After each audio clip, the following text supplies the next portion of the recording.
Hello friends, स्वागत करता हूं अपना यूट्यूब चैनल वीके जी क्लासेस में। दोस्तों, आज की वीडियो में देखने वाले हैं क्लास 10th का पॉलिटिकल साइंस। ठीक है दोस्तों, पॉलिटिकल साइंस लोकतांत्रिक राजनीतिक। ठीक है दोस्तों, सोशल साइंस में आप लोगों का 4 बुक है ना, एक हिस्ट्री, ज्योग्राफी में भी उसमें पार्ट 2 हो सकता है अगर आपदा प्रबंधन को हटाएंगे तो। ठीक है ना, आपदा प्रबंधन एक ही में है। ठीक है ना, और पॉलिटिकल साइंस और इकोनॉमिक्स है। ठीक है दोस्तों, तो पिछले वीडियो में हम लोग देखे हैं ज्योग्राफी का चैप्टर 5 तक। ठीक है दोस्तों, उसमें 50% हो गया है। तो आज से स्टार्ट करते हैं क्लास 10th का राजनीतिक विज्ञान। ठीक है दोस्तों, इसको कहते हैं पॉलिटिकल साइंस। पहला चैप्टर आज का है और वीवीआई क्वेश्चन है। इस चैप्टर से बार बार ऑब्जेक्टिव पूछा जाता है और साला PYQ 2009 से 2022 तक जितना भी ऑब्जेक्टिव है सारे लेकर आया हूँ। ठीक है दोस्तों, इस चैप्टर से। तो दोस्तों, इस वीडियो को लास्ट तक बने रहिएगा। अगर चैनल पर नए हैं तो चैनल को सब्सक्राइब कर दीजिएगा, बेल आइकन को ऑन कर दीजिएगा। ठीक है दोस्तों, जैसे वीडियो अपलोड किया जाए तो आपके पास चले जाए। ठीक है दोस्तों, और वीडियो को लाइक कर दीजिएगा और दोस्तों के साथ ज़्यादा ज़्यादा शेयर कीजिएगा। ठीक है दोस्तों, तो स्टार्ट करता हूँ आज का सेशन। ठीक है दोस्तों, राजनीतिक विज्ञान, पॉलिटिकल साइंस, लोकतांत्रिक राजनीतिक, वस्तुनिष्ठ वीवीआई ऑब्जेक्टिव है। ठीक है दोस्तों, वीवीआई मोस्ट वीवीआई ऑब्जेक्टिव है। तो चलिए स्टार्ट करता हूँ आज का फर्स्ट क्वेश्चन के साथ। एक लंबा लंबा क्वेश्चन है, पढ़ने में थोड़ा सा हो सकता है देरी, लेकिन आज मोस्ट वीवीआई क्वेश्चन है। पहला चैप्टर का नाम है लोकतंत्र में सत्ता की सरदारी। ठीक है दोस्तों, लोकतंत्र में सत्ता की सरदारी कैसी होती है। लोकतंत्र क्या है दोस्तों, अभी बता दूं, यानी कि लोकतंत्र जो लोगों के द्वारा चुनी गई सरकार होती है उसी को लोकतंत्र कहते हैं। क्या होते हैं दोस्तों, लोगों के द्वारा चुनी गई सरकार को लोकतांत्रिक सरकार कहते हैं। ठीक है दोस्तों, लोकतंत्र कहते हैं। लोकतंत्र का कार्यकाल होता है दोस्तों 5 वर्ष। ठीक है दोस्तों, कितना होता है 5 वर्ष। तो चलिए फर्स्ट क्वेश्चन के साथ स्टार्ट करता हूँ, लोकतंत्र में सत्ता की सरदारी। देखिए, कर रहा है फर्स्ट क्वेश्चन कि सामाजिक विभाजनों को संभालने के संदर्भ में इनमें कौन सा कथन लोकतांत्रिक व्यवस्था पर लागू नहीं होता है, यानी कि नहीं होता है। यानी लोकतांत्रिक किसे कहते हैं, जो लोगों के द्वारा, जैसे जनता के द्वारा हम लोग सरकार को हम लोग ने खुद से चुनते हैं वोट देकर, उसी तरह वो कह रहा है कि कौन सा व्यवस्था लागू नहीं होता है। ए नंबर ऑप्शन में है कि लोकतंत्र में राजनीतिक प्रतिद्वंदी के कारण सामाजिक विभाजनों का छाया राजनीतिक पर भी पड़ती है। बी नंबर है कि लोकतंत्र में विभिन्न समुदाय के लिए शांतिपूर्ण ढंग से अपनी शिकायतों को जाहिर करना संभव है। और सी नंबर है कि लोकतंत्र सामाजिक विभाजनों को हल करने के सबसे आसान तरीका है। और डी नंबर है लोकतंत्र सामाजिक विभाजनों के आधार पर समस्या को भी खंडन करती है। ठीक है दोस्तों, तो यहाँ पर ए का करेक्ट आंसर हो जाएगा डी नंबर, ये राइट आंसर। ठीक है दोस्तों, क्या हो जाएगा डी नंबर, ये राइट आंसर। लोकतंत्र सामाजिक विभाजनों के आधार पर समान के विघटन की ओर ले जाती है। ठीक है दोस्तों, चलिए 2 नंबर फिर से कथन वाला है और मोस्ट वीवीआई क्वेश्चन है। ठीक है दोस्तों, वीडियो को स्किप मत कीजिएगा, लास्ट तक बने रहेगा और ज़्यादा बेनिफिट मिलने वाला है। कह रहा है कि निम्नलिखित में कथनों पर विचार करना है। ठीक है दोस्तों, कह रहा है कि जहाँ सामाजिक अंतर एक दूसरे से टकराते हैं वहाँ सामाजिक विभाजन होता है। फिर दूसरा कह रहा है कि यह संभव है कि एक व्यक्ति की कई पहचान है, ये भी हो सकता है। और तीसरा कह रहा है कि सिर्फ भारत जैसे बड़े देशों में सामाजिक विभाजन होते हैं। इस कथन में कौन सा कथन सही है। ठीक है दोस्तों, इसमें से सही माना जाता है। तो यहाँ पर ई वाला हो सकता है, कौन सा दोस्तों, कह रहा है कि सिर्फ भारत जैसे बड़े देशों में सामाजिक विभाजन होते हैं। हर संभव एक व्यक्ति की कई पहचान हो सकती हैं। और कह रहा है कौन सा सही कथन है, तो एक 2 का करेक्ट हो जाएगा बी नंबर, ये राइट आंसर। ठीक है दोस्तों, क्या हो जाएगा सिर्फ भारत जैसे बड़े देशों में सामाजिक विभाजन होते हैं। ठीक है दोस्तों, चलिए देखिए यहाँ पर ऑप्शन दिया है, ये वाला देखिए 1, 2 और 3 तीनों, फिर 1 और 2, फिर 1 और 2 और फिर सिर्फ 2। ठीक है दोस्तों, तो यहाँ पर बी नंबर राइट आंसर हो जाएगा। अगले क्वेश्चन की तरफ बढ़ते हैं।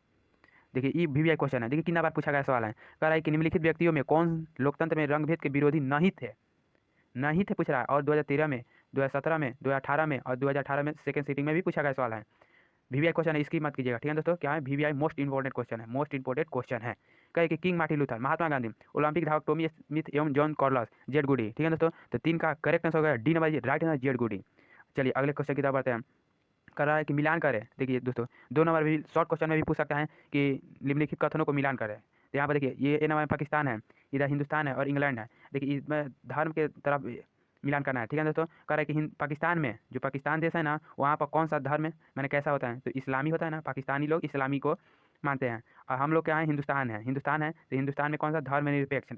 ठीक है दोस्तों, और धर्मनिरपेक्ष का मतलब होता है किसी भी धर्म को, ठीक है दोस्तों, किसी भी धर्म को बढ़ाया नहीं जा सकता है। यानी कि एक धर्म को आपको बढ़ाया नहीं जा सकता और अपने धर्म को, किसी भी धर्म को प्रचार प्रसार करने की आज़ादी होती है, लेकिन दूसरे धर्म को दबाव बिना दिए, ठीक है दोस्तों, दबाव नहीं दे सकते कि हमारे धर्म में आ जाओ या दूसरे धर्म में चले जाओ, ऐसा नहीं कर सकते हैं। ये धर्मनिरपेक्ष का मतलब हुआ, यानी कि भारत एक धर्मनिरपेक्ष देश है। ठीक है दोस्तों, चलो और सी ने देखिए, पाकिस्तान हो जाएगा इस्लाम, हिंदुस्तान हो गया धर्मनिरपेक्ष और इंग्लैंड हो जाएगा प्रोटेस्टेंट। क्या हो जाएगा दोस्तों, इंग्लैंड के लोग प्रोटेस्टेंट मानते हैं। चलिए ये भी क्वेश्चन वीवीआई क्वेश्चन है, ये भी पूछा गया 2018 में सेकंड सीट में पूछा गया है कि जब हम लैंगिक विभाजन की बात करते हैं तो हमारे अभिप्राय किससे होता है, स्त्री और पुरुष के बीच जैविक अंतर, सामाजिक द्वारा स्त्री और पुरुषों को दी गई असमान भूमिका, सी नंबर है कि बालक और बालिकाओं की संख्या का अनुपात, और डी नंबर है कि लोकतांत्रिक व्यवस्था में महिलाओं को मतदान का अधिकार न मिलना। ठीक है दोस्तों, तो 5 का करेक्ट आंसर हो जाएगा 5 का बी नंबर राइट आंसर, समाज द्वारा स्त्री और पुरुषों को दी गई असमान भूमिका। ठीक है दोस्तों, मोस्ट इंपॉर्टेंट क्वेश्चन है। चलिए 6 नंबर क्वेश्चन की तरफ बढ़ते हैं।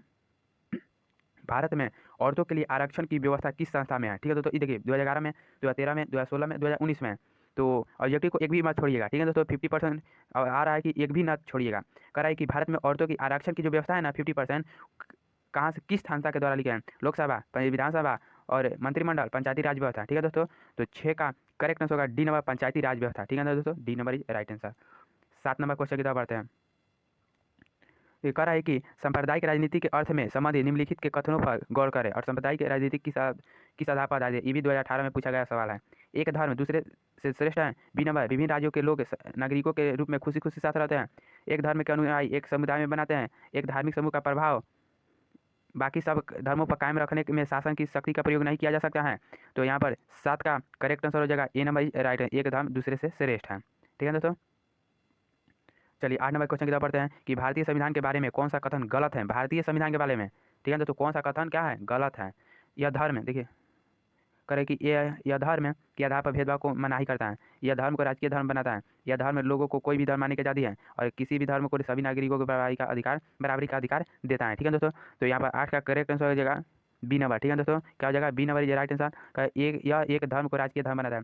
यहाँ पर भारत में पूरा, ठीक है दोस्तों, किसी भी धर्म को बढ़ावा नहीं दे सकता, अभी नहीं कहा है, तो यहाँ पर बी नंबर इज गलत कथन हो जाएगा। ठीक है दोस्तों, B number is right answer यानी कि गलत कथन है। अगला क्वेश्चन है, देखिए कह रहा है कि धर्मनिरपेक्षता का अर्थ क्या होता है? अभी बताया आप लोगों को। धर्मनिरपेक्षता का अर्थ क्या होता है? धर्म में रहित धार्मिक श्रेष्ठता, सर्वधर्म संभाव, अल्पसंख्यकों का धर्म। ठीक है दोस्तों, तो 9 का करेक्ट आंसर हो जाएगा C number is right answer यानी कि सर्वधर्म सभा, यानी कि सभी धर्म को समान अधिकार है। ठीक है दोस्तों, सभी धर्म को बराबर अधिकार है। कह रहा है कि भारतीय संविधान में तो यहाँ पर कह रहा है कि भारतीय संविधान के बारे में कौन सा कथन सही है? देखिए सही और गलत पर ज़्यादा जोड़ करिएगा, क्योंकि कभी भी क्वेश्चन का गलत नहीं है, कभी कह रहा है कौन सही है। ठीक है दोस्तों, ये भी 2018 में पूछा गया सवाल है। कह रहा है कि यह धर्म के आधार पर भेदभाव की मनाही करता है, या एक धर्म को राजकीय धर्म बनाता है, या लोगों को कोई भी धर्म मानने की आज़ादी नहीं है, और महिलाओं को मतदान देने का अधिकार का अभाव है। तो यहाँ पर 10 का करेक्ट आंसर हो जाएगा ए नंबर ये राइट आंसर, यह धर्म के आधार पर भेदभाव की मनाही करता है। चलिए अगले क्वेश्चन की तरफ बढ़ते हैं। करे कि सांप्रदायिक राजनीतिक आधार होती हैं, धर्म पर, जाति पर, क्षेत्र पर, इनमें से कोई नहीं। तो यहाँ पर 11 का करेक्ट आंसर हो जाएगा ए नंबर इज राइट आंसर, धर्म पर। चलिए अगले क्वेश्चन की तरफ बढ़ते हैं। मोस्ट पीवाई क्वेश्चन, देखिए सारा पीवाई क्यू है, पीवाई क्यू है ना, ये विश्वास में आप लोग क्वेश्चन में खरीद कर देख सकते हैं, सारा पीवाई क्वेश्चन है। करे कि लिस्वी गणतंत्र भारत के किस राज्य में अवस्थित है? ये भी 2019 पूछा गया। बिहार, राजस्थान, महाराष्ट्र, त्रिपुरा। तो यहाँ पर क्या हो जाएगा? बिहारी राइट आंसर, यानी कि 12 का ए नंबर राइट आंसर। करे कि धर्म को राजनीति के अलग नहीं किया जा सकता, यह किसने कहा था? धर्म को राजनीतिक से अलग नहीं किया जाता, ये भी 2019 में पूछा गया सवाल है। तो महात्मा गांधी, जवाहरलाल नेहरू, जयप्रकाश नारायण, मदन मोहन मालवीय। तो 13 का करेक्ट आंसर हो जाएगा ए नंबर राइट आंसर, क्या हो जाएगा यहाँ पर?